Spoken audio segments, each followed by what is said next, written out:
Hey everyone, today's adventure is hiking in the rain.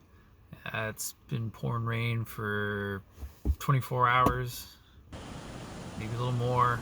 It's soggy, it's just coming down, and I'm gonna go hike up the mountain, make a little day camp, make a fire, cook a little lunch, play with a few of my backpacking accessories that I haven't used in a while, just go soak it all in.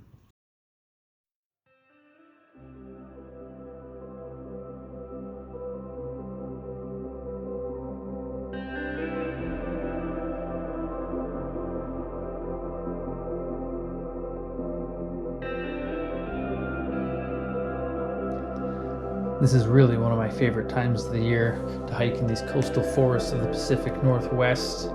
It's just late enough in the season that some of the low brush and the mosses and things have started to green up, but it's not so far into the season that they've really grown and obstructed your view. You can still see quite a ways into the woods, and it doesn't look as dead as it did a couple months ago in the middle of winter. It even smells a little fresher and livelier.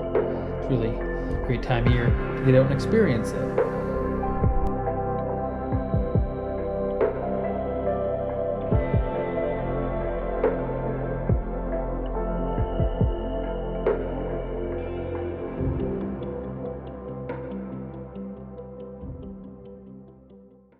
What do we have here?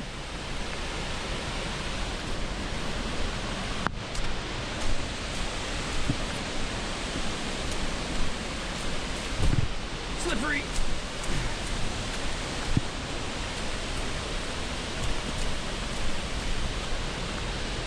Fiddlehead Falls.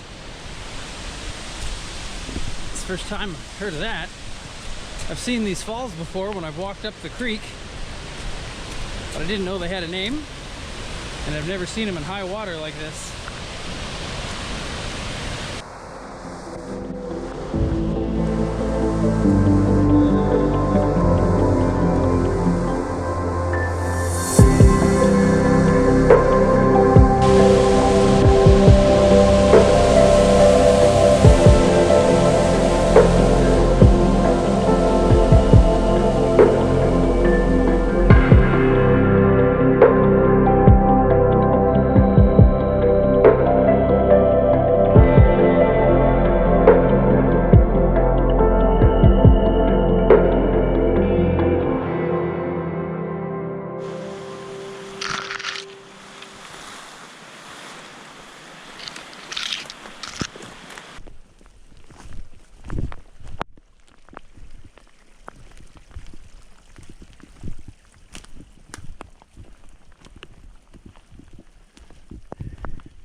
Looks like a nice little spot. I might set up a little camp right here.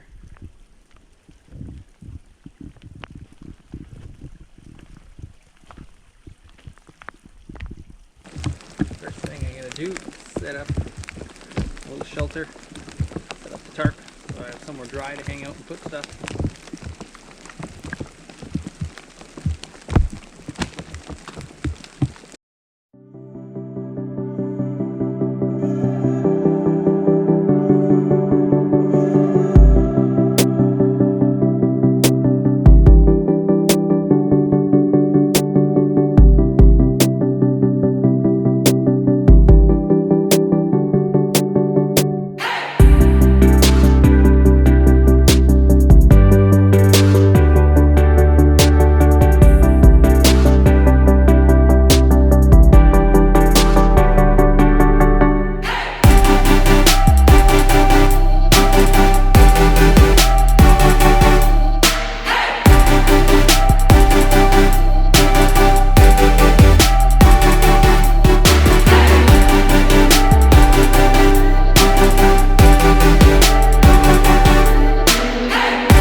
is our quickie tarp shelter. It's tall enough to stand up in. Put a nice little flat spot here for a chair. Put a fire out here somewhere, probably right there. Got that side anchored down to a boulder. That corner's off on a small tree. That corner's off on a bigger tree. And the final corner I tied, it's on a bigger tree again. Might fine tune it as the day goes on. Lots of times I kind of just throw them up and then fine tune the strings and the angles as I need to. But it's good enough for now. It's a good start. Alright, fire making time. Let's go collect the firewood. I'll show you where to get firewood in this kind of situation. We don't have to go very far.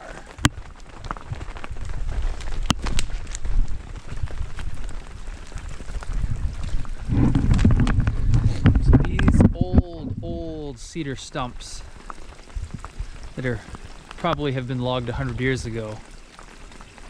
They look slimy and green, but just a little ways under their surface, there's actually really nice dry cedar in there.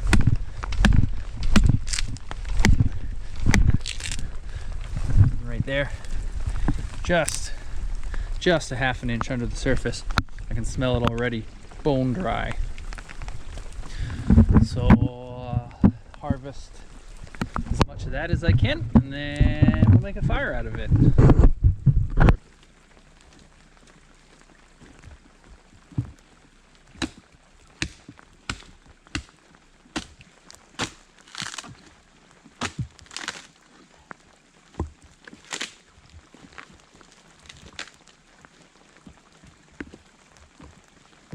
If you're ever in a survival situation in the Pacific Northwest, these big old cedar stumps are everywhere, and all of them are just full of bone dry red cedar, ready to make fire out of.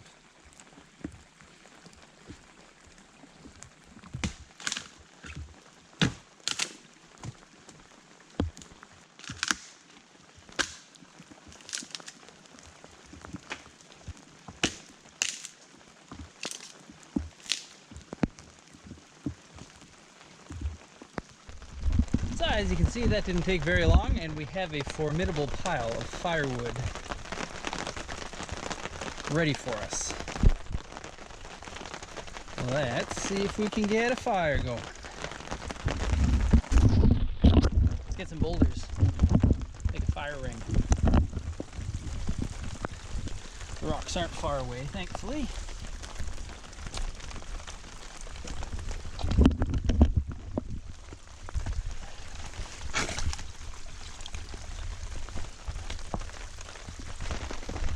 So you want your fire right on the edge of your shelter so that you can stay dry, but still get the warmth of the fire and the benefit of the fire.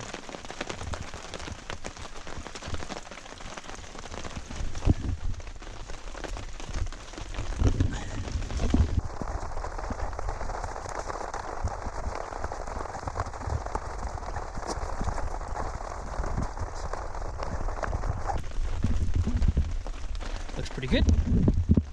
All ready for a fire. Fire starting kit.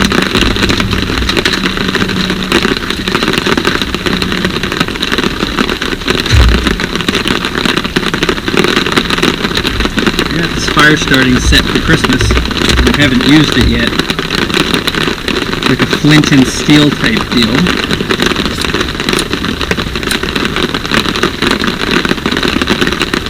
Maybe I'll give it a quick try.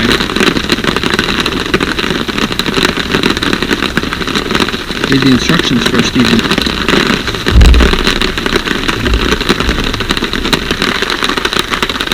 So I've never used one of these.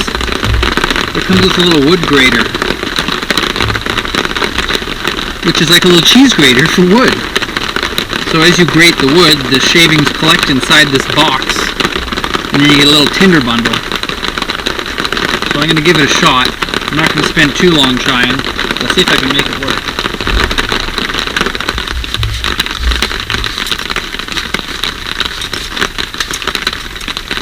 Just grating away, like I'm grating some cheese.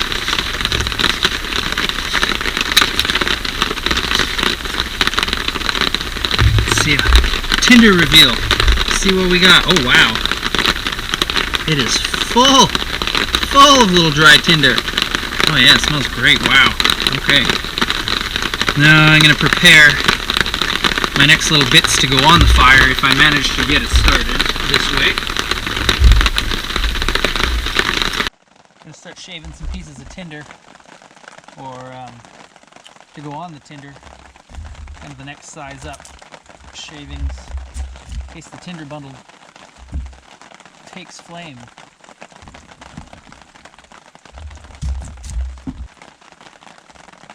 Anytime you start a fire, you're going to have your various size pieces ready to build your fire. You want to start with the tiniest little shavings, and then have pieces that are a little bigger, and then pieces that are a little bigger, maybe the size of a pencil, and just work your way up until you have pieces that are big enough to sustain themselves for a while, so you can go source out some other firewood, leave it alone for a couple minutes.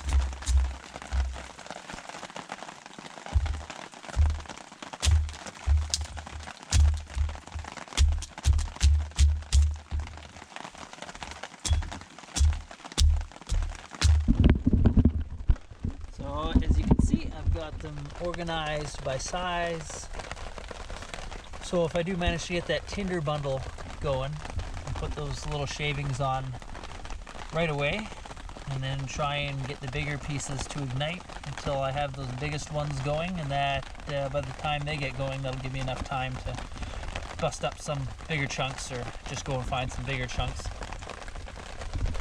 So we'll see if it works. If it doesn't, do it the old-fashioned way with a fire starter and a lighter.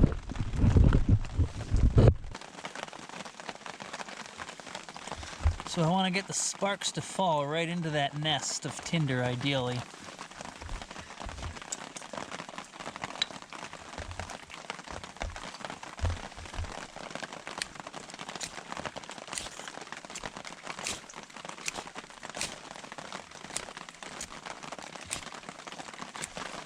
It is smoking a little bit.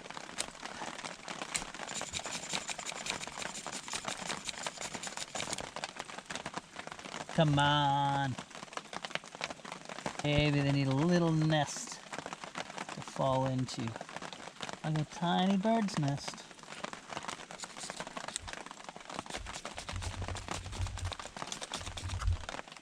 That looks like the way to do it. So if I take the flint rod and I stick it in the middle of this bundle and push it down into that piece of cedar underneath the tinder bundle, and then I just run the striker up and down the tinder rod, it just dumps sparks right into that nest.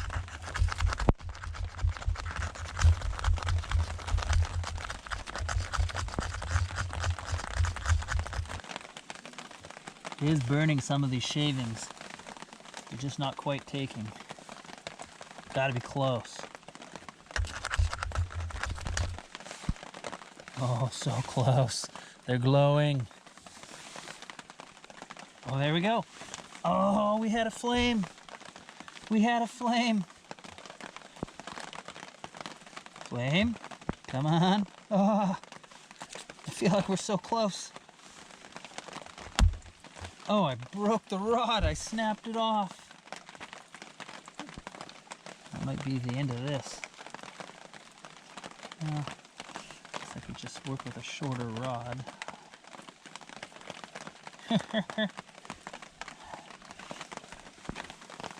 Oh, that's not. You know what? I'm gonna take some lint, because I brought some dryer lint.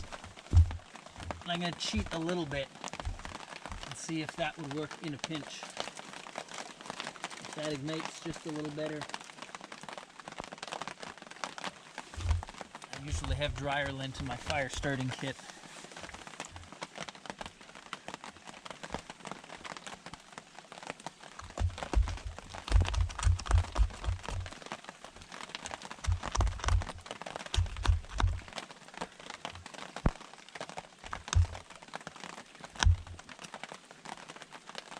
Oh yeah.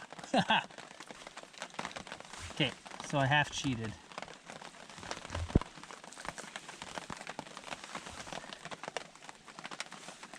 But I didn't use a lighter. Look at it go, dryer lint for the win.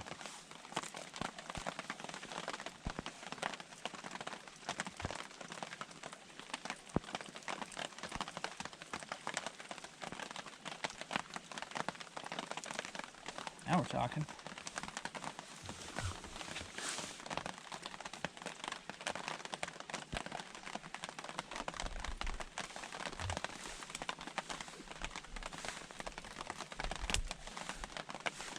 I grabbed the next size of pieces from my little firewood collection that I made. Big shout out to the wife for getting me that sweet little piece of kit for Christmas. That was pretty cool. So I used dryer lint to start this fire. So I guess I cheated a little bit. But in a survival situation, if you had to, you could usually dig up a little bit of lint out of your pockets. There's usually a little bit you can scrape out of the bottom. Sometimes you can get a little bit off your socks. If you're creative, you usually find some on you somewhere. There you go, now we're ready for the next size up pieces of wood.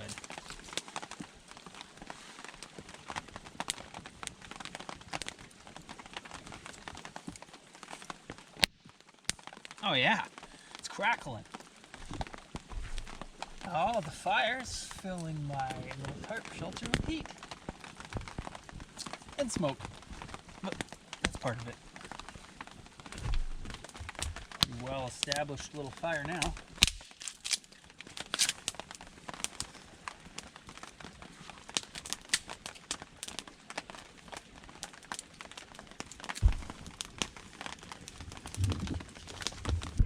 Got my fire going, my shelter set up.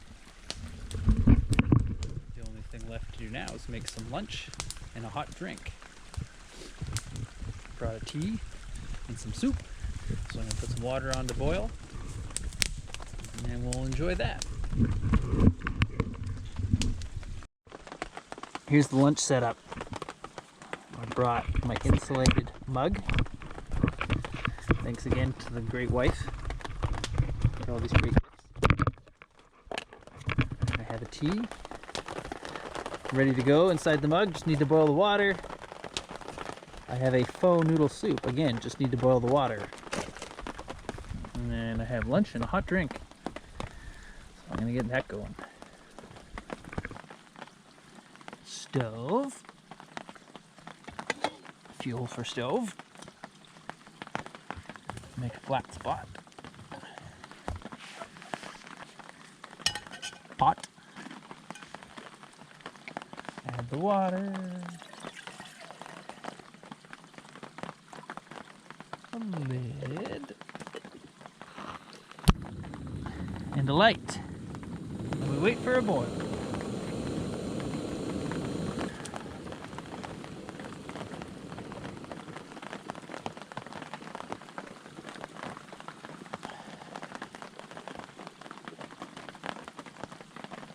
And our tea.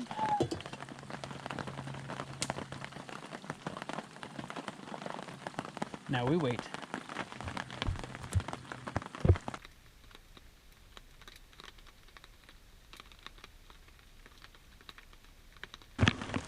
And lunch is served.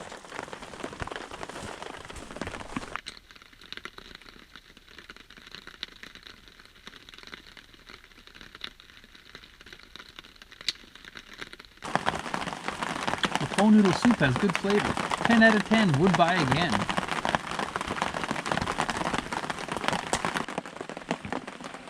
This insulated mug from GSI Outdoors is just wonderful. It's Kept my tea warm for a surprising amount of time. I'm very satisfied. The old mug that I used, just stainless steel one. And my hot drink would be cold in like 2 minutes in weather like this. So this has been in here for like a half hour now. Still nice and toasty. I do recommend. Little tour of the setup. Looking pretty good.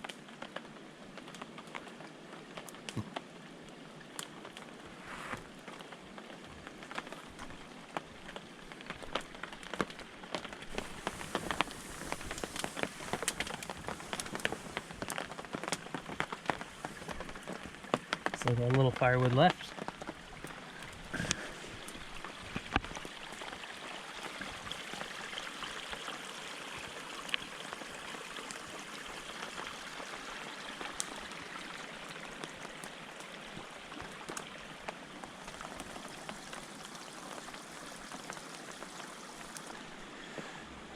Little shelters down and put the fire out. Time to head out. Soggy walk back to the truck. At least it kind of stopped raining for us.